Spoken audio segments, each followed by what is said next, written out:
Mga kapatid, purihin po ang ating Panginoon. Amen! Amen! Palakpakan natin ng ubod ng lakas ang ating Panginoon. Hallelujah! Praise Lord! Hallelujah! Praise God! Hallelujah! So wala na pong pinakamasarap sa buhay kundi ang maglingkod sa ating Panginoon. Amen! So ngayon pong umaga, mga kapatid, tayo po'y mag-usap patungkol nga po sa doktrina. Naiiba, no, mga kapatid? Pag-usapan po natin ang katuruan ng Biblia. So ngayon pong umaga, ating pong talakayin ang paksang let us make man in our image. Scrutinized. Ayan. So atin daw pong busisiing mabuti ang mga katagang likhain natin ang tao ayon sa ating wangis. Amen. So, kapag intindi po natin ito, kung ang ating pong pagbabatayan ay ang mga salitang ginamit, ang pinaka-concluding part natin, ito po ay tumutukoy sa hindi lamang nag-iisang Diyos, kundi pwedeng tatlo, pwedeng mas marami pa. Pero bago po yan, tayo po muna yung manalangin. Hingin po natin sa Panginoon ang kaunawaan sa kanyang mga salita. Panginoong Jesus, inaamin po namin ang amin pong kakayanang mag-isip ay meron pong limitasyon. Sapagkat kami po ay mga taong nilikha mo at hindi katulad mo na lahat ay nalalaman. Magkakaroon lamang po kami ng kaalaman kung ito ay iyong ipahihintulot na aming malaman. Kaya Panginoon, sa umaga pong ito, amin pong hinihiling sa iyo na ikaw, Panginoon, ang siyang manguna. Turuan mo po kami, Panginoon, kung ano ang nasa isip mo, kung ano ang nasa puso mo nung isinulat po itong mga talatang ito sa banal na kasulatan. Ako po'y nagpapasalamat sapagkat ikaw, Panginoon, at tanging ikaw lang ang aking inaasahan, ang aming inaasahan upang kami ay turuan. Kaya ito po ang aming samot na langin sa iyong mga pangyarihan at banal na pangalang Jesus. Amen. Amen. Amen. Alam niyo po ba, mga kapatid, sabi ko nga po, doctrinal ang ating pong topic ngayon. Matindi po ito, mga kapatid. Hindi ko nga po alam kung bakit ito ang pinaisip sa akin ng Panginoon at kung bakit ito ang ibinigay ng ating Panginoon. Basahin nga po natin. Genesis chapter 1, verse 26. Ano sabi? Genesis 1:26.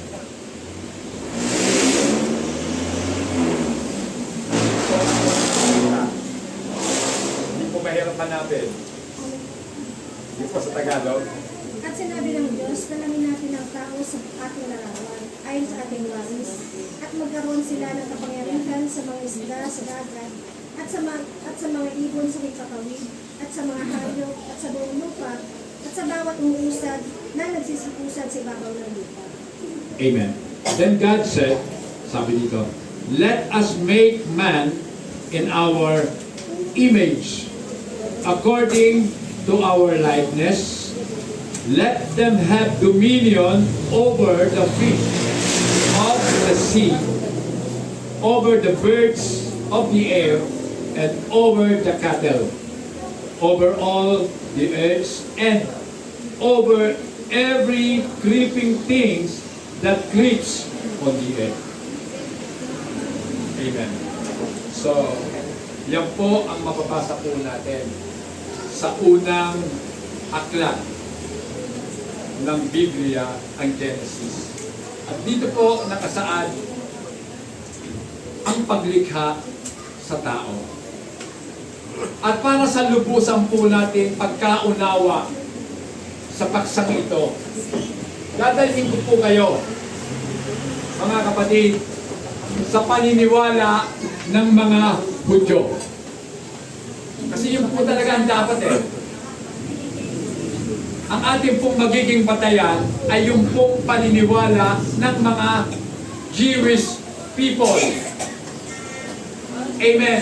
Hindi po yung paniniwala ng mga Westerner, ng mga taga-kanluran, kundi ng mga Hudyo. Kasi ang Genesis, mga kapatid, ito po ay isinulat para sa mga Hudyo. Ganun po kasi ang pag-aaral ng Biblia, mga kapatid. Kinakailangan inaalam natin para kanino ba naka-address ang sulat. Hindi naman po para sa mga tao, hindi naman po para sa mga Gentiles, kundi para po doon sa mga Hudyo na sumasampalataya sa totoong Diyos. Amen? At sabi nga po dito, let us make man in our image. Pansin niyo po yung dalawang word, as saka our. So, ang anyo po ng salitang ito ay maramihan. Amen. Plural. Di ba? Bakit plural? Kung ang tinutukoy ay hindi pamaramihan. Yan po yung malaking question mark na dapat po natin hanapan ng kasagutan. Amen. At dito po, mga kapatid, sa pananampalatayang Hudyo, ito po'y nangangahulugan na ang bawat tao ay pinagkalooban ng Diyos ng kakaibang kakayanan or capacity for reason para mga tuwiran. So lahat po tayo may kanya-kanyang pangangatwiran. Tama? Ito po'y bigay sa atin ng Diyos. Then, binigyan tayo ng kakayanan upang ating mapag-alaman kung ano ang mabuti at kung ano ang masama. Ang tawag po doon ay morality. Lahat po ng tao ay may kanya-kanyang batayan kung ano ang mabuti at ang masama. Amen. At ito po ay ibinigay sa atin ng Diyos. Embedded po yan. Nakatanim po yan sa ating mga puso. Nasa tuwing tayo'y gagawa ng masama, di ba? Tayo po ay inuusig ng ating budhi, ng ating konsensya, tama? At kapag tayo nagkagagawa ng mabuti, kahit walang magbigay sa'yo ng papuri, masaya ka. Bakit? Sapagkat sang-ayon ang iyong budhi sa iyong ginawa. At dito po, alam natin na yung budhi natin, dito po inilagay ng Diyos ang moralidad. Pero bakit may mga tao na halos wala na pong pakiramdam? Manhid na. Amen? Sila po yung mga taong nasanay na sa paggawa ng masama. Amen? Diba? May kwento nga dyan eh. Isda. Kapag ang isda, yung buhay na isda, inilagay mo sa kumukulong tubig, ano kaya sa palagay mo? Di ba tatalon-talon yun? Tatalon-talon yun. Pero yung isda, ilagay mo muna sa malamig na tubig, sa medyo yung katamtamang lamig. Tapos unti-unti mo siyang painitin, hindi niya mararamdaman yun. Amen! Pagka sa maninigas na lang siya, patay na siya. Diba? So ganun po ang tao, mga kapatid. Yung hindi sanay gumawa ng masama, kapag nakagawa ng masama, ramdam niya masama ang kanyang ginawa. So yun po yung tinatawag na moralidad. Amen. Ngayon, lahat po tayo meron yan. Okay. So, lahat po ng tao ay binigyan ng Diyos ng kakayanang maging creative, maging malikhain. Amen.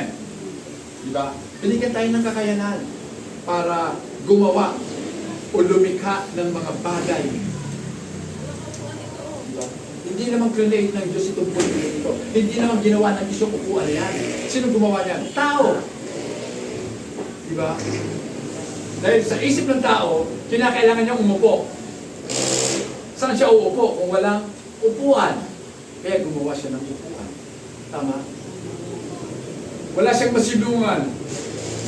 Anong ginawa ng tao? Gumawa siya ng bahay upang kanyang maging silungan kapag mainit at umuulan. Diba? So yun po yung creativity. May kanya-kanya tayong pagkamalikhain. At hindi lang yun mga kapatid. Lahat po ng tao ay biniyayaan ng Diyos para makipag-ugnayan sa kanyang kapwa-tao. Amen. Para makapagbukas tayo ng isang relasyon sa ating kapwa-tao. Amen. Di ba? Lahat tayo may kakayahan ng ganun. Makipagrelasyon o makipag-ugnayan sa ating kapwa. At ang lahat po ng ito ay masasalamin natin na ang Panginoon ang siyang nagbigay sa atin ng tinatawag na spiritual and intellectual na kakayanan ng tao. Amen. So lahat tayo may kakayanan na mag-isip, tama? Lahat po tayo ay binigyan ng Diyos ng kakayanan unawain ang lahat ng nilikha. Sapagkat sa totoo lamang, lahat ng ginawa ng Diyos may sinasabi patungkol sa Diyos. Amen. Lahat ng ginawa ng Diyos may sinasabi patungkol sa gumawa ng Diyos. Ramdam niyo ba na kapag kayo nakatingin sa mga halaman, nakikita nyo, yan ay gawa ng Diyos. Hindi gawa ng tao ito. Amen. Siya'y nabubuhay dahil sa biyaya ng Diyos. At sa kanyang buhay, hindi lamang siya nabubuhay mag-isa. Siya'y nakadepende sa lupa. Para mabuhay, kinakailangan niyang may ugat. At sa pamamagitan ng ugat, doon siya kumukuha ng mga taba ng lupa upang masustinahan ang kanyang buhay. Amen? So lahat po may sinasabi. Ang iyong kapwa-tao, may sinasabi rin niyang patungkol sa Diyos na lumikha sa kanya. Ang mga bata, nasasabihin natin mga walang luwa, na sinasabi nila, yung mga dugo pa lang, mga fetus, sasabihin nila, hindi pa lang ang tao yan eh, dugo pa lang. Sino may sabi? Saan ba nagpasimula ang tao? Hindi ba sa sinapupunan ng kanyang ina? Amen. Kaya ang mga bata, kahit sila'y nasa sinapupunan pa lamang ng kanilang mga ina, meron na silang dangal. At ang dangal na yan, Diyos ang siyang pinagmulan. Kaya hindi dapat pinapatay, hindi dapat ina-abort ang mga bata. Hindi dapat itinatapon sa basurahan kapag ipinanganak. Hindi dapat itinatapon sa mga ilog para lunurin at ipakain sa mga isda. Ang bata ay tao. Amen. Binigyan ng Diyos ng kakayanan. Kaya lang, hindi pa nga ipinapanganak, pinatay na agad ng ina. Amen. At sasabihin natin, choice yan. Sa Amerika lang yun, pero sa Pilipinas hindi. Amen. So mga kapatid, kung mapapansin po natin, ang salitang us or tayo, yan, sa talatang ito ay nangangahulugan na ang Diyos ay may kausap sa kanyang paglikha. Tama?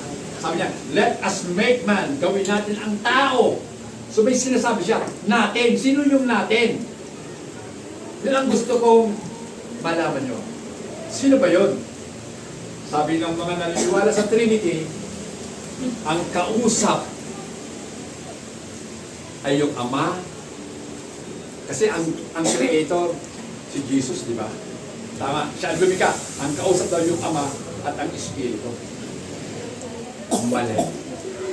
Sapagkat unang-una, bakit ko nasabing mali? Ang mga Hudyo, hindi naniniwala sa Trinity. Amen.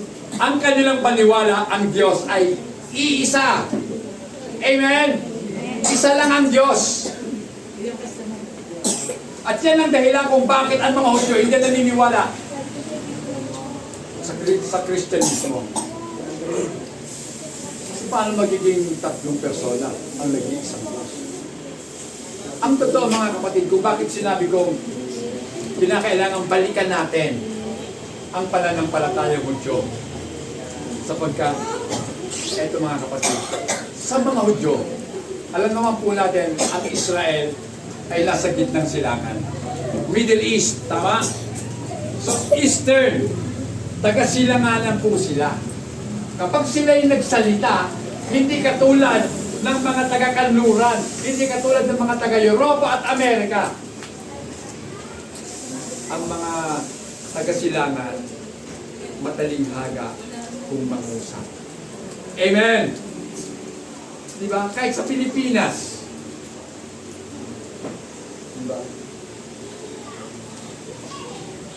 Pag may kumatok ng pinto sa pintuan nyo, ang tanong ka agad, isang tao lang yung nakita niya, sino po sila? Kasi pag ang salita po natin, sino ka? Ibig sabihin, wala kang modo. Wala kang hilyang tao. Sino ka? Diba? So, sa mga taga-silangan, ibang klase kung mag-usap. Sino po sila? Oh, diba? Pag sila, yung bang sila, ibig sabihin marami? Sila! Tama? At doon po sa Israel, mga kapatid, kung talagang gusto natin malaman ang kahulugan ng salitang as, kung sino ang kausap ng Panginoon, isa lang ang nasa isip ko na ibig din tukuyin ng Biblia, ang kausap ng Panginoon, hindi yung kanyang dalawang persona, kundi ang mga anghel. Amen! Ito, ang patunay, Job 38, verse 4 to 7. Pakibasa. Job 38, 4 to 7. Saan ka lang doon nang ilagay ko ang mga patibayan ng lupa? Ipahayag mo kung mayroon kang lawa. Sinong naglagay ng mga sukat niya kung iyong nalalaman? O sinong nagunat ng panukat yan? Sa ano nalagay ang kanyang mga patibayan? O sinong naglagay ng batong panunukan? Nang magsikawit na magkakasama ang mga bituin pag umaga, at ang lahat ng mga anak ng Diyos ay nag-iiyawan sa kagalakan. Amen. So, para bagang mag-iisip kayo dyan mabuti. Pero ito mga kapatid, yung sa verse 7, una muna verse 4, ang sabi dito, Where were you when I laid the foundation of the earth? Amen. So ang tinatanong po dito ng Panginoong Diyos, si Job, nasaan ka nung nilikha ko ang mga lupa? Nasaan si Job? Wala bang tao noon? Tama? Wala pa. Kasi mas nauna po na ginawa ng Diyos ang lupa. Bakit? Kasi ang tao hango sa lupa. Hindi ka magiging tao kung walang lupa. Kaya unang ginawa ng Diyos, lupa. Unang araw, lupa. Diba? Kailan nilikha ng Diyos ang tao? Ika-6 na araw. Amen. Then, eto na, mga kapatid ha. Who determined its measurement? Yan. Dahil ang sabi ng Panginoon, tell me if you have understanding. Sige, magsalita ka, Job, kung meron ka ng kaunawaan. Yan.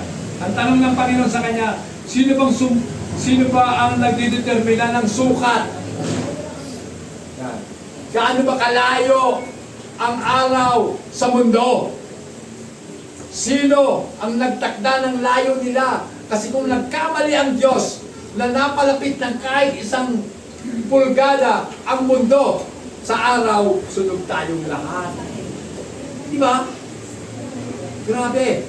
Eksaktong-eksakto ang layo ng earth sa sun upang mabuhay ang mga nasa earth. Amen?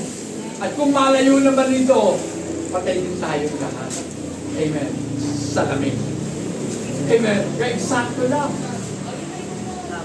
Bakit ang earth umiikot, nagre-revolve sa sun para magkaroon ng season, ng panahon. Amen? Bakit ang earth umiikot sa kanyang axis? Diba? Para magkaroon na ng araw. Diba? Araw at gabi. Isang kumpletong pag-ikot, isang araw. Tama? Grabe. Grabe ang Diyos sa kanyang karunungan. Kaya sabi nga ng Panginoon, surely you know, or who stretched the line upon it. Verse 6, to what were its foundation fastened? Or who laid its cornerstone? Verse 7, ito na maganda. When the morning stars sang together. Sino ba ang morning star? Sino ba yung tinatawag ng Biblia ng mga bituin ng umaga? Di ba? Mga anghel po yun. Si Lucifer, siya po yung pinaka mahusay sa lahat na umawit. Amen. Kaya si Lucifer po, singer yun. Ang galing niya talaga. Kaya nga nagmamalaki na siya. Amen. Then, ito pa, verse 7, ano sabi dito mga kapatid? And all the sons of God shouted for joy. Lahat ng mga anak ng Diyos ay nagsisigawan sa galak. Sino yung mga anak ng Diyos na tinutukoy po dito? Mga anghel. Dahil wala pang mga tao. Amen. So nauna pong ginawa ng Diyos mga anghel. At doon po, kaugalian po sa Israel, mga kapatid. Yung pinakamataas, yung pong merong kapangyarihan, kinakausap ang mga nasasakupan. Amen. Kinakausap. Ibig sabihin, ito ipinapakita lamang na ang Diyos ay mapagpakumbaba. Kinakausap yung kanyang mga nasasakupan.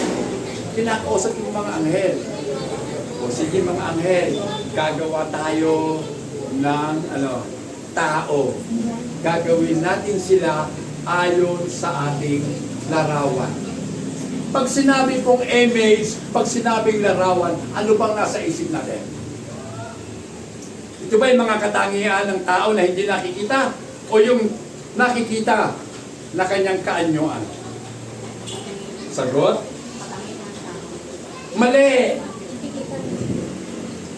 Mali! Ito mga kapatid, isipin nyo mabuti. Nilikha ng ating Panginoong Jesus ang tao. Basta bakit si Jesus ang manilikha? Sapagkat siya ang salita ng Diyos. Tama? Lahat ng bagay nagawa sa pamamagitan ng salita. Paano ko mapapatunayan na si Jesus ang salita?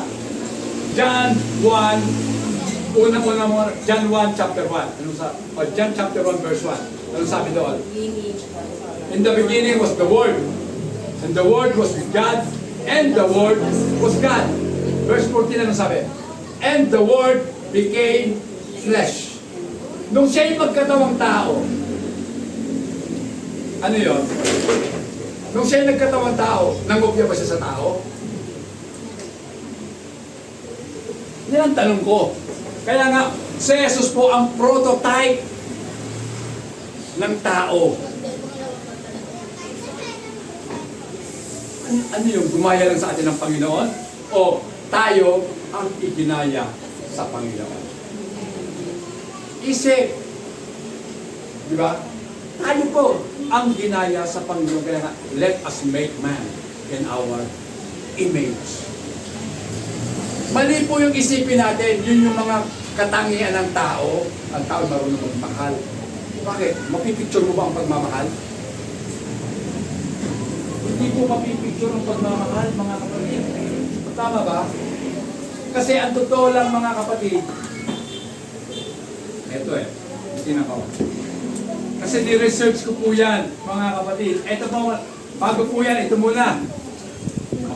Mapapadali tayo Psalms 148, verse 2 hanggang 5. Psalms 148.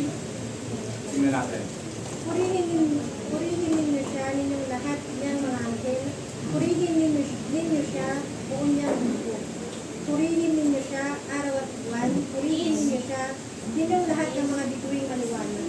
Purihin ninyo siya, ninyong mga langit ng mga langit, at ninyong tubig na nasa itaas ng mga langit.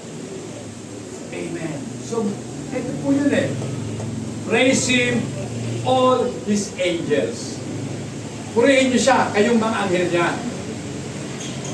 Then, purihin niyo siya, kayong mga hukbo, kayong kanyang mga hukbo. Praise Him, sun and moon. Praise Him, all you stars of light. Verse 4, praise Him, you heavens of heavens, and you waters above the heavens. So wala pang tao dito eh. Nagpupuri na yung mga anghel sa ating Panginoon. Amen. Kaya ang tanong, sino kausap niya? Hindi mga anghel. Amen. Kasi ang Diyos po natin, mapagpakumbabang Diyos. Hindi niya ini-itsapwera ang kanyang mga nilikha. Kinakausap niya. Amen. Minsan nangyayari po sa atin yan. Diba? Kinakausap mo. Minsan, ang mga bagay na meron ka sa bahay. Kasi kinakausap mo. Bakit? Diba? Dati, wala kang kalaman-laman. Ngayon, eto ka na. Ang tanong si Raul ba yung pag-usap? Hindi. Hindi po si Raul yun. Amen. Yun po ay simbolo na alam mo sa sarili mo na itong mga bagay na meron ka ngayon ay galing sa Diyos. At kinakausap mo. Di ba? Pinupuno ng Panginoon ang bahay ko. Kasama na ang buhay ko. Amen!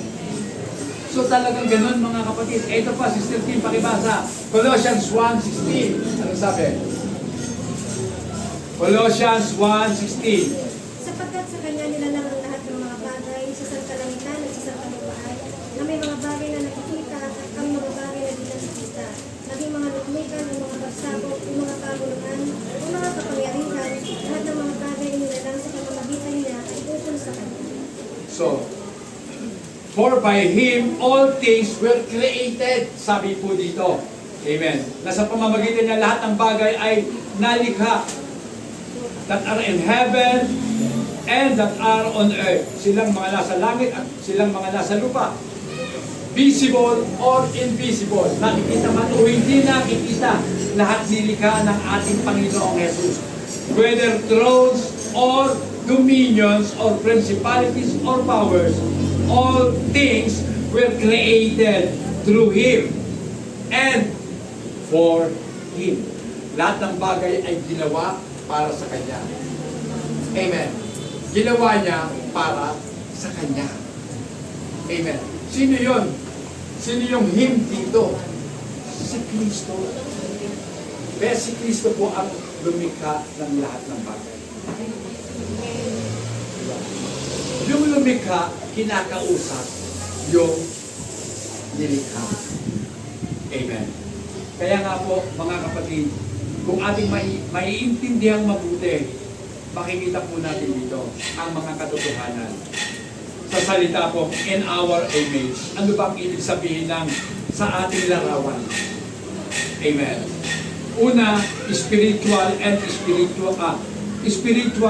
intellectual qualities. Sana kung meron tayong nakikita dyan, pwede natin makuna ng picture yun, then mapag-aaralan talaga natin. Kasi doktrina po ito, mga kapatid. Humans are made in God's image. Ang tao po ay nilikha sa nakalarawan ng Diyos. Amen. Nang ibig sabihin po, ang tao ay nagtataglay ng mga qualities katulad ng abilidad para mag-isip, reason, then make choices para makapagpasya tayo, para makapamili ang tao. Diba? So lahat kasi tayo binigyan ng Diyos ng kakayanang mamili. Ang tawag po doon sa English, binigyan tayo ng free will. Di ba? Dahil tayo ay may free will, nakakapamili tayo. Pastor, yun naman pala eh. May free will ang tao. Alam niyo ba, yung free will ng tao, ginamit ng tao sa mali. Yung free will ni Eva at ni Adan, ginamit nila para salangsangin ng Diyos.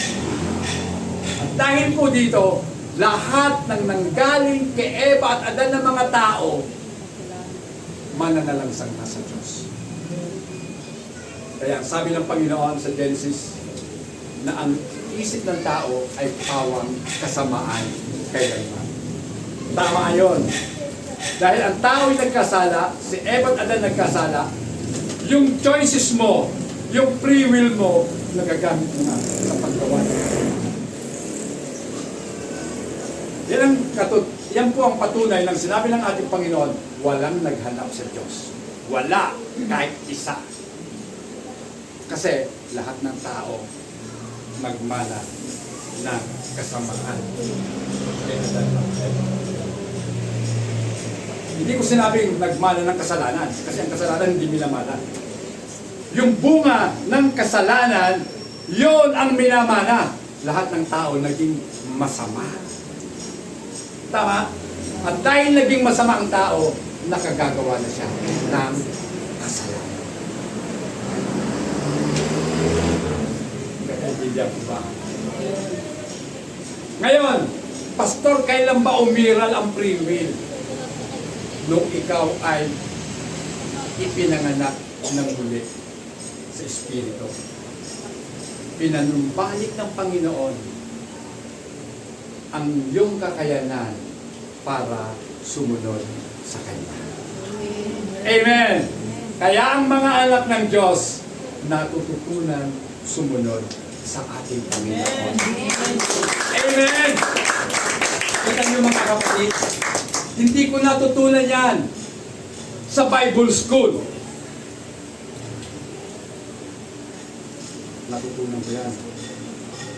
Dito po. Ito po talaga ang tagapagturo natin. Biblia. Dahil kung sa Bible school ako nag-aral, kung ako'y nag-aral sa Baptist, ang utak ko, utak Baptist. Tama? Utak Baptist, siyempre, doon ako nag-aral eh. Doon ay tinuro sa akin. Ang kanilang doktrina, ang kanilang aral. Tama ba? Kung ako'y naging Presbyterian, siyempre Presbyterian ang aral ko. Oh. Pero salamat sa Diyos. Dahil ang aral po natin, aral mismo itinuro ng mga apostol at nakalahad dito sa banal na kasulatan. Amen? Kaya hindi ka taka-taka na iilan lamang ang nagtuturo ng katotohanan. Sinasabi nga nila, hindi totoo yun! Bakit? Alin ang totoo? Yung mga turo ng mga paaralan ng Biblia. Mga kapatid, ang totoong aral nandito sa Biblia. Amen. At ang tunay na tagapagturo, ang tunay na teacher, ang banal na Espiritu. Amen! Holy Spirit, mga kapatid! Sino yung Holy Spirit? Si Jesus. When the Spirit of truth come upon you, dadalhin ka niya sa lahat ng katotohanan. Amen! Dadalhin ka ng Espiritu ng Diyos sa lahat ng katotohanan. Walang kasinungalingan, siyempre. Ano bang mapapala natin kung tayo magturo ng kasinungalingan? Sabihin ko sa iyo, mapapala mo, magturo ka ng kasinungalingan, hindi pa sa impyerno. Kasi ang dami mong dadalhin sa impyerno. Kaya para ano pa magturo ka ng kasinungalingan? Wala ka naman pakinabang. Amen? Magturo ka ng katotohanan, meron kang pakinabang. Amen. Kahit na ang katotohanan ay dadalhin ka sa kahirapan at pag-uusig, huwag kang matakot. Sabi ng Panginoon. Amen.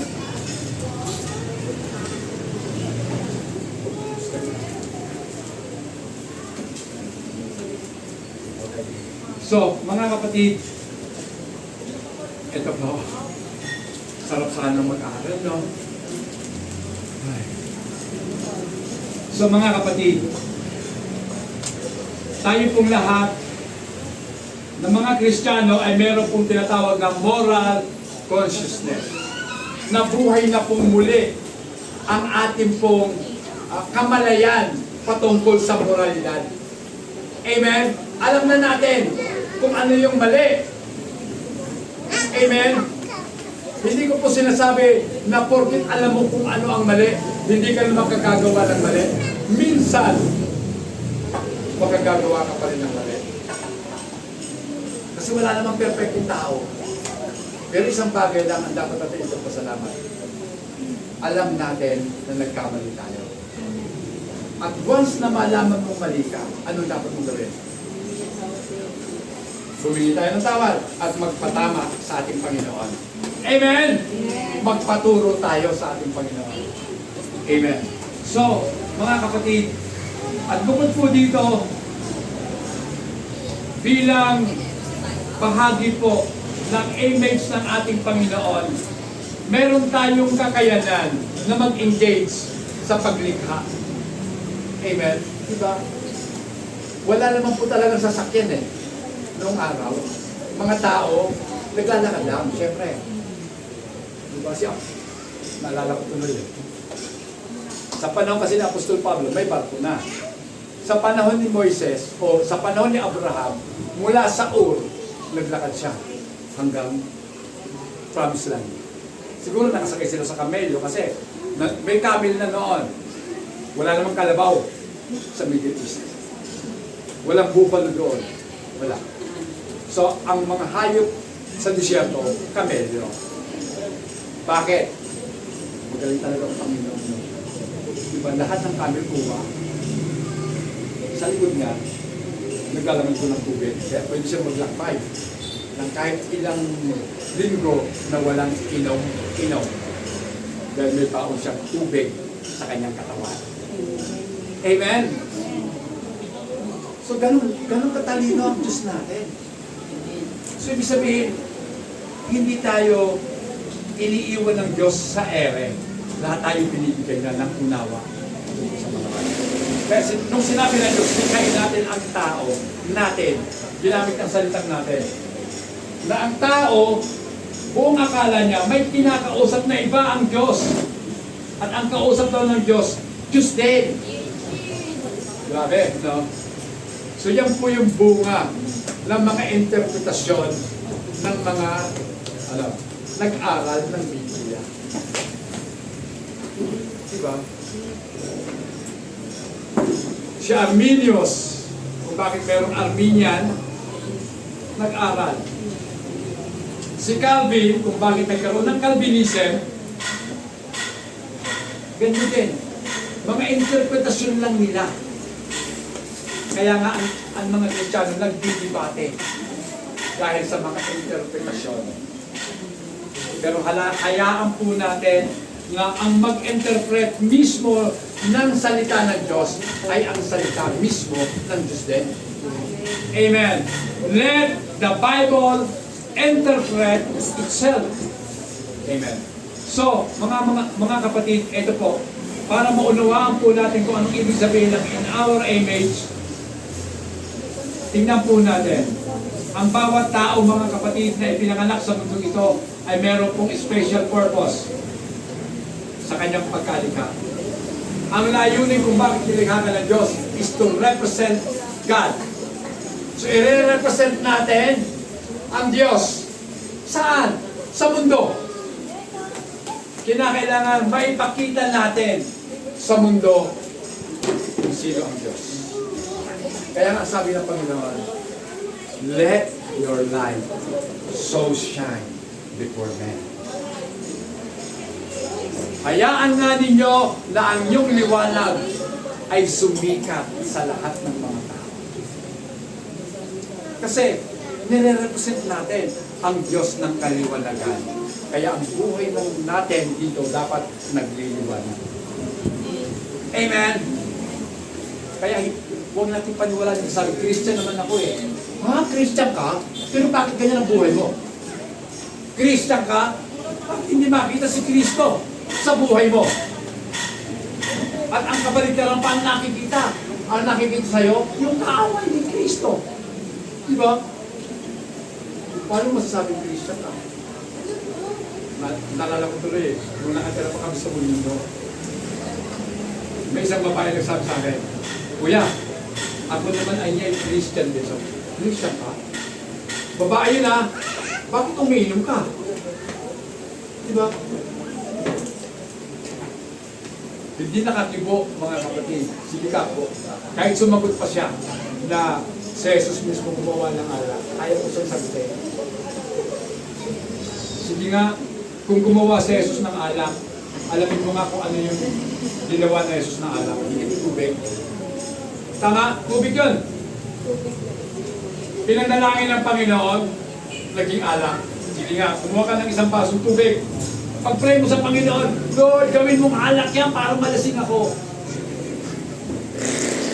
Let's go. Grabe ka naman. Di ba ipinayo ni Paul kay Timothy, uminom ng ano? Ng alak? Yes, uminom ng alak. Pero sabi ni Pablo, uminom ka ng konting alak. Pero ang mga Pilipino, iba kasi, pag uminom, gustong maglasing. Gustong maglasing, kaya umiinom. Tama? Sa Israel, iba. Kaya sila umiinom ng alak kasi very rare ang tubig sa kanila. Bihira ang tubig, mga kapatid. At kung may tubig man, panghugas lang. Panglaba lang. Kasi marumi. Tubig. Dahil sa ilong. Amen? Diba? Kaya, naalala niyo si Naaman. Sabi ni Naaman, kasi sabi ng isang babae ng kanyang alipin, pumunta ka niya doon sa Israel, sa ilog Jordan, doon ka maligo. Sabi niya naman, ha? Maliligo ako doon? Ang dumi-dumi doon. Wala pa niyang ilog dito na mas malinis pa kaysa sa Jordan. Pero wala siya nagawa eh. May keto siya, gusto niyang gumaling. Kaya trinay niya. Lumusong siya sa maruming ilog ng Jordan. At siya ay nakaranas ng kagalingan. Kagalingan hindi dahil sa tubig, kundi sa kanyang pagsunod. Amen! Sinunod niya ang tagubilin. Amen. Ang daming tao sumusunod sa ating Panginoon. Dahil sa saan? Naglilingkod sila sa Diyos. Para sa ano? Para sa blessing. Tama! Mali sila. Dapat ang sundan natin ang Panginoon. At kapag sumusunod ka sa Panginoon, susunod sa iyo ang mga blessing. Amen! Amen! Palakpakan natin ang ating Panginoon. Pag sumunod ka sa Panginoon, pangako ng Diyos, susundan ka ng mga pagpapala. Yun ang dapat eh. Hindi tayo after sa ayuda. Ang sinusundan natin, yung nagbibigay ng totoong ayuda ng Panginoon. Pag ang Diyos nag-ayuda, walang kapalit na kondisyon. Amen! Amen! Pag ang politiko nag-ayuda, boto nyo, akin na. Amen! Ganun lang sila. Huwag kayo maniniwala sa kanila. Amen. So mga kapatid, eto. Ang tao po ay gumaganap ng tayo. Kung meron man tayong authority, kung meron man tayong kapangyarihan, ito pong kapangyarihan na meron tayo ay ibinigay lamang sa atin ng ating Panginoon. It is a delegated authority to us. Amen. At sa otoridad na ibinigay sa atin, meron tayong pananagutan. Amen. Diba? Meron kang pananagutan sa Diyos. Lahat na ipinagkatiwala sa iyo ng Diyos, pananagutan mo. Yung gandang lalaki mo, brother pa. Yung gandang lalaki natin, ay, ninyo pala, pananagutan nyo sa Panginoon yun. Meron kayong responsibilidad. At kung gaano kalaki ang responsibilidad na ibinigay sa Diyos, mas malaki ang dinidemand ng ating Panginoon. Malaki ang kanyang kahilingan. Sa mga pinagkatiwalaan ng 10, alam na naman, susukarula ko ito na, di ba? O kaya, isa lang. Dapat, higit pa dapat sa 10 ang ibabalik mo sa kanya. Ayun ito ang investment ng buhay. So, ang buhay po natin, i-invest natin. Pastor, nangaral na ng investment. So, ang investment na sinatukoy ko, hindi po mga bagay ng mundo. Huwag kang mag-invest sa mga bagay ng mundo. Bakit? Lahat ng bagay sa mundo, lahat ng nakikita mo, lahat ng nakakawakan mo, mawawala. Mag-invest ka sa langit. Doon, walang magdanakaw. Amen? Walang tangang kakain ng mga in-invest mo sa langit. Diba? Hindi ko doon mag-invest. Ngayon, paano kung makakapag-invest? Gumawa ka para sa Panginoon. Kaya nga, sa mundo ito, ang daming taong hangal. Ang dami. Yung mga mayayaman na yan, naku po, kawawa sila. Magpakayaman na kayo, magpakasasa na kayo sa yaman nyo ngayon. Dahil pagdating ng araw, sa hukuman ng langit, kawawa. Wala kayong investment sa langit. Ang investment nila ay lupa lang. Amen. Ngayon mga kapatid, basahin nga po natin. Genesis 1:28. Ano natin? Anong sabi? At sila'y pinaspasan ng Diyos, at sa kanila'y sinabi ng Diyos, kayo'y magpalaanakin at magpakarami at kalatan ninyong lupa. At inyong supihin at magkaroon kayo ng kapangyarihan sa mga isda sa dagat at sa mga ibon sa impapawid at sa bawat hayop na gumagalaw sa babaw ng lupa. So ito po yun. Ito po yung responsibilidad natin bilang mga tao. Ano sabi? Punilin niyo ang lupa, sabi ng Panginoon. Maging magpalaanakin kayo. Punuin niyo ang lupa. Doon sa mga walang alam, anak lang ng anak. Pinuno nga ang lupa. Pinuno ng mga tao masasama. Ito yun. Kung sinusunod lang namin ang Diyos, sabi punuin ang lupa. Kaya pinuno namin. Ang ibig sabihin yun, pupunuin mo ang lupa ng mga kagaya ng ating Panginoon. Amen! Yung mga pag-uugali, maka-Diyos. At gumagawa ng mga bagay na maka-Diyos. Yun ang dapat. Pero ano bang nangyayari ngayon? Sino bang pumupuno ng lupa? Masasama. At sino ang Diyos ng sanlibutan? Hindi naman si Jesus Si Satanas. Yung Diyos ng sanlibutan, binulag ang mata ng kaunawaan ng mga tao upang sa kanilang kaisipan, hindi sumikat ang liwanag ng katotohanan. Amen? Diba kaya ang labo-labo lagi ng utak ng tao?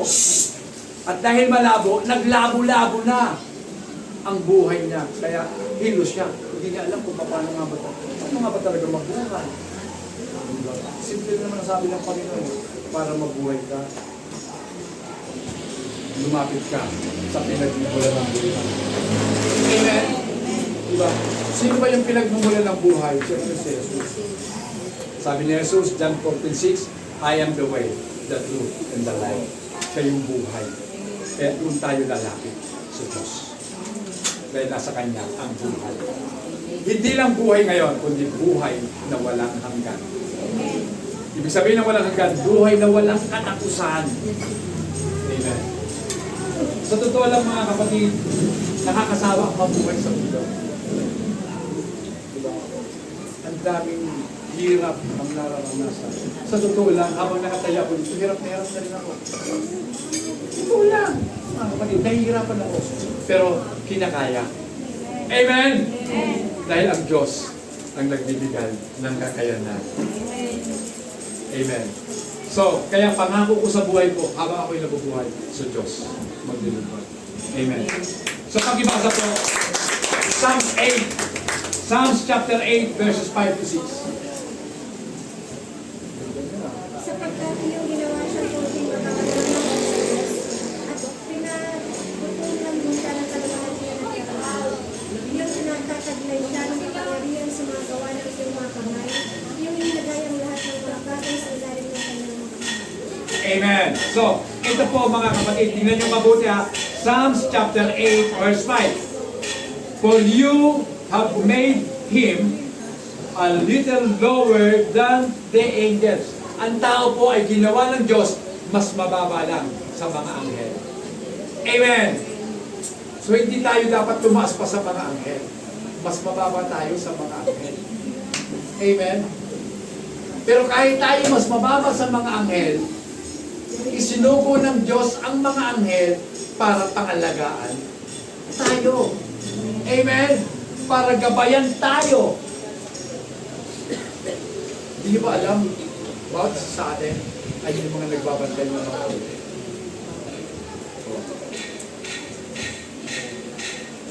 Naalala niyo ba, noong ang Israel po ay kinubkob ng mga kaaway at nahintakutan ang bayang Israel.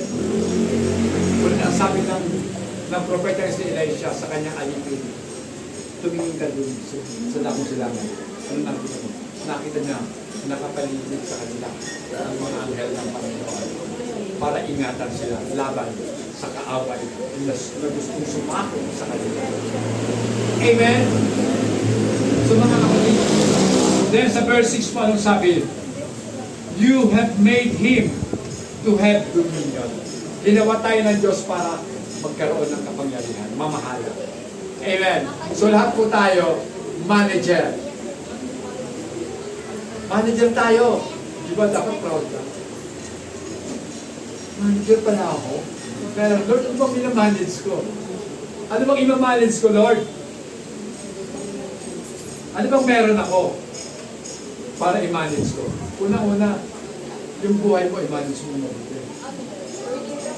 Tama si Sister Wing kanina. Lahat po tayo ay meron 24 hours a day. Diba? 24 oras. Lahat ng tao may 24 oras. Bakit may mga taong maaga? Para pareho naman tayo 24 oras meron. Walang dagdag, walang kulang. Lahat 24 oras. Pero bakit? May nagigising ng umaga. Maaga pa lang. At meron naman tanghali na pag gumising. Ibig sabihin, dapat ang oras minamanage po natin. Amen?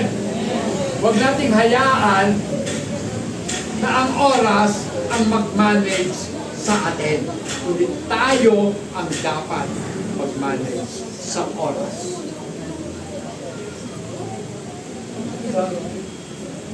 Hindi dapat tayo maging alipin ng oras. Dapat alipin natin ang oras. Gamitin ang oras para ipaglingkod sa Diyos. Amen. So, eto na. Dito po, itong image mga kapatid, maganda to. Itong image na to,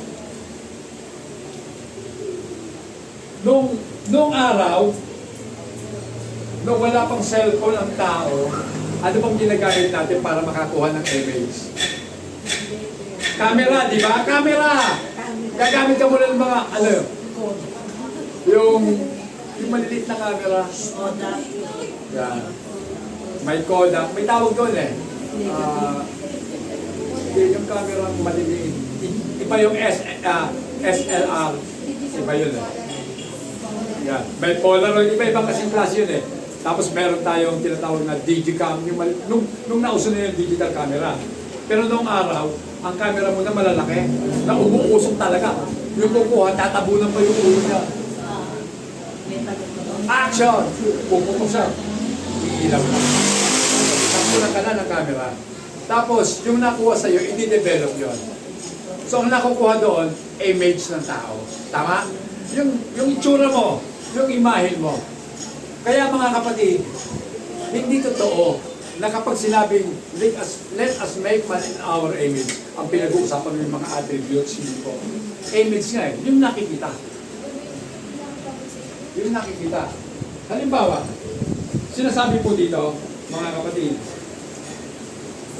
na ang ating Panginoon, pakibasa nga po, John 1:29. Sige po. John 1:29. Nang kinabukasan ay nakita ni Juan si Jesus na lumalapit sa kanila at sinabi, narito ang kordero ng Diyos na nag-aalis ng kasalanan ng sanlibutan. So, nakilala ka agad ni Juan. Ako po'y naniniwala na talagang hindi niya kilala si Jesus. Pero, ang nagpakilala sa kanya kay Jesus, ang banal na Espiritu. Siya ang kordero ng Diyos. Kaya sinabi niya, narito ang kordero ng Diyos na nag-aalis ng mga kasalanan ng sanlibutan. Amen. Ngayon, mga kapatid, ito po ay sumisimbolo na si Jesus ay ang kordero, the Lamb of God. Ngayon, mga kapatid, paanong matutubos ni Jesus ang kanyang bayan kung siya ay salita lang? Pwede bang ipago ang abstract na salita doon sa krus? Hindi. Sapagkat ang salita ay espiritu, hindi mo nakikita. Tama? Pero sinasabi dito, siya ang kordero. Ibig sabihin, meron siyang anyo. Kordero nga eh, tupa. Maliit na tupa ng Diyos na ihahandog para sa kasalanan ng sanlibutan. Ngayon, ang sabi, para sa kasalanan ng sanlibutan, tama? John 1:29. Pero kung papasahin natin, Matthew 1:21, anong sabi? Matthew 1:21, anong sabi? At siya'y manganganak ng isang lalaki at ang pangalan itawag sa kanya Jesus, sapagkat ililigtas niya ang kanyang bayan sa kanilang mga kasalanan. O, eto na, mga kapatid ha. Sa John 1:29, ang sabi, ililigtas niya, ang korderong ito ang mag-aalis ng kasalanan ng buong sanlibutan. Matthew 1:21, ayan, ililigtas ni Jesus ang kanyang bayan, His own people, His people from their sin. So hindi lahat ng tao ililigtas ni Jesus, kundi yung kanya lang na tao. His people. Kuha niyo mga kapatid. Kasi si Jesus, nung tayo po ipinanganak sa Espiritu, tayo ay nagpagkaali na ni Jesus. Kaya, ang kanyang iniligtas, yung kanya. Maliwanag yan. Matthew 1:21. Amen. Eto pa, may sinasabi po si Paul. Ephesians 1:4. Anong sabi? Ephesians 1:4. Ayon sa pagkapili niya sa atin sa kanyang bagong tinatagong sanlibutan, upang tayo maging mga banal at mga walang buhay sa harapan niya sa pagkakilala. Amen. So maliwanag po yan. Just as He chose us. So tayo na po'y pinili niya para sa Kanya. Bago pa ang pundasyon ng mundo. Ano to? Pastor, ang gulo. Hindi ko na maintindihan na wala pa pala ang mundo. Kasi before the foundation of the world, pinili ka na ni Jesus. Paano nangyari yun? Na pinili ka na ni Jesus. Kaya ako po'y naniniwala, buong puso ako naniniwala, na lahat ng totoong born again Christian, pinili ni Jesus. Bago ka pa, ipinanganak, pinili ka na. Bakit? Sapagkat ang layunin ko kung bakit isinulat ang Bible upang ipakita sa atin ang plano ng pagtubos ng Diyos sa tao. Merong plan of salvation at ito ang nilalaman ng Bible. Ibig palang sabihin, yung pagkahulog nila Adan at Eva sa kasalanan, plano ng Diyos. At kung plano ng Diyos, walang pwedeng humadlang. Magkakasala talaga ang tao. Bakit pinahintulot? Para magalap ng Diyos ang kanyang gusto. Para maipakita niya kung gaano niya kamahal ang tao. Ang kanyang mga tao. Na sa pamamagitan ng pagtubos niya, ang ibinayad niya, dugo niya, buhay niya. Diba? Meron pa bang hihigit na pagmamahal sa isang tao nag-alay ng kanyang buhay para sa isang taong mahal niya? Diba? Kung mahal mo ang isang tao, kaya mong ibigay ang buhay mo para sa kanya. Amen. Yung po yung totoong pagmamahal. Ibang alam ng mundo. Kapag pinag-usapan na ang love, ang alam ng mundo, ganito sasabihin, kung talagang mahal mo ako, patunayan mo. Diba? Anong kalokohan, anong kahibangan ang pinagsasasabi ng mga tao ng mundo? Hindi na kailangan ko kong patunay. Isa lang naman ang gusto nila makuha ka. Amen. Anong patunay? Para madaya ka. Ganyan ang tao sa mundo. Pero iba ang mga tao ni Kristo. Iba yung mga anak ng Diyos. Kaya ibigay ang buhay para sa Kanya. Amen. Kaya hindi tayo natatakot maglingkod para sa Diyos. Okay, pakibasa po. Revelations 13:8. Pahayag 13:8. At ang lahat ng nananahan sa lupa ay nagsisamba sa kanya. Ang kanya-kanyang pangalan ay hindi nasusulat sa aklat ng buhay ng Kordero na pinapaibuhat ng katatasan. Okay. All who dwell on earth will worship Him. Sino ang sasambahin daw ng lahat ng mga nananahan sa lupa? Ang demonyo. Sasambahin nila ang demonyo. Kasi small letter H. Small letter, ayan o. Will worship Him, whose name had not been written in the book of life of the Lamb slain before the foundation, from the foundation of the world. Yung mga tao na hindi nakasulat ang kanilang pangalan sa aklat ng buhay, sila ang mga sasamba sa demonyo. Amen. Diba? At ang mga demonyo yan, mga kapatid, mayayaman yan, mapepera yan. Sasambahin sila ng mga tao dahil sa pera na meron. Amen! Ganun lang naman yan eh. Ang pang-akit ng demonyo sa ating panahon ngayon, pera, kapangyarihan, katanyagan. Tatlong yan. Mag-ingat tayo dyan. Pera, kapangyarihan, katanyagan. Kaya ako po hindi po ako nalulungkot kung hindi ako kilala. Mas maganda na kung hindi ka kilala. Hindi, dapat talaga hindi tayo kilala ng mga tao dito.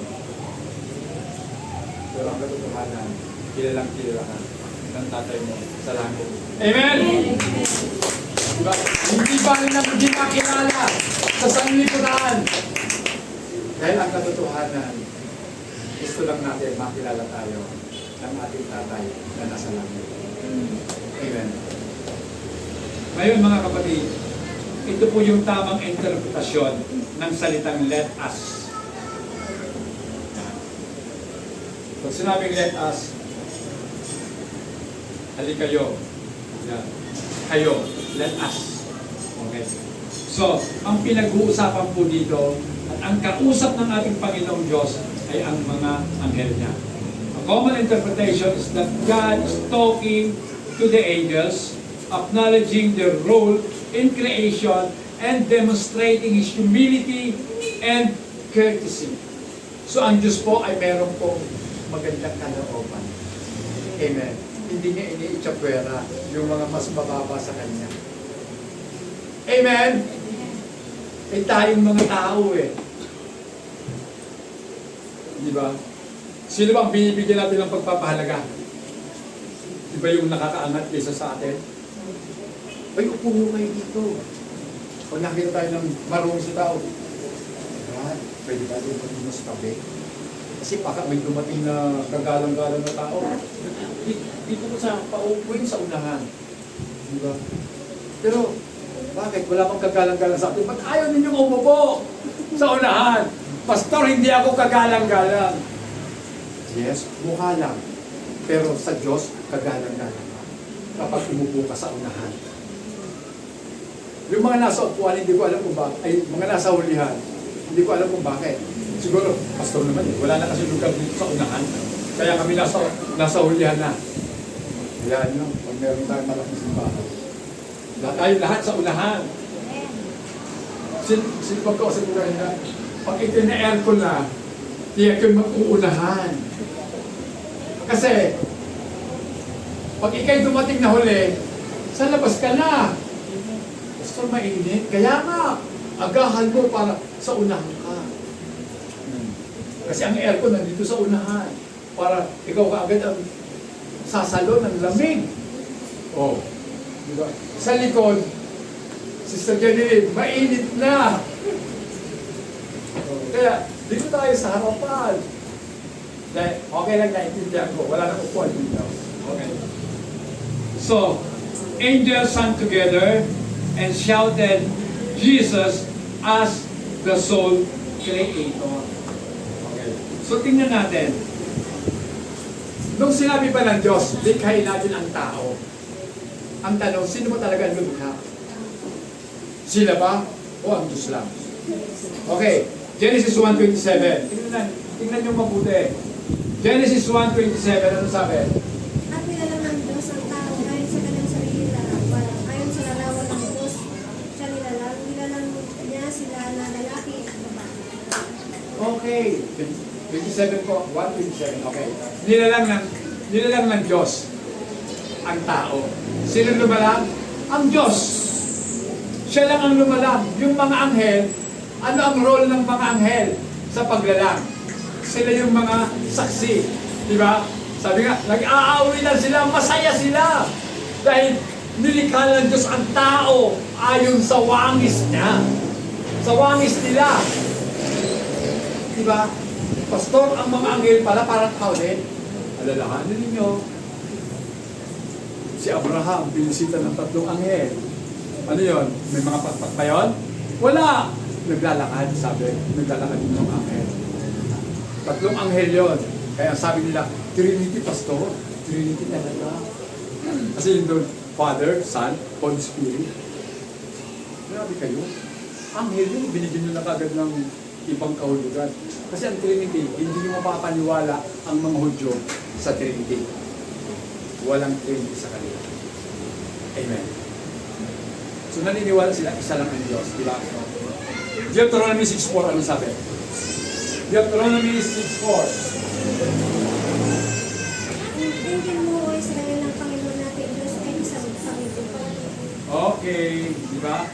So isang Panginoon lang ang ating Panginoon. Hindi sila 3. Ang paliwanag ni Arminius, ganito, ang Diyos ay isa lang, pero nagpahayag sa 3. Kung tutusin, hindi lang 3 kapahayagan ng Panginoon, dami niyang revelation sa tao. Nagpakita siya sa mga Hudyo bilang halik apoy sa gabi at ulap sa umaga. Tama? Nagpakita siya kay Moises bilang naglalagablag na apoy. Yung punong naglalagablag pero hindi lang susuko. Yun po yung mga kapahayagan ng Diyos. So ang dami talaga. Daming revelation ng Diyos. Hindi lang 3. Napakadami.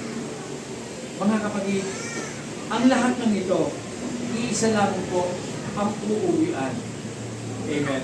Na si Jesus, siya ang tunay na Diyos. Amen. Palakpakan natin ang ating. Gusto ng prueba? Okay, pakibasa. 1 John 5:20. Diyan po tayo magtatapos.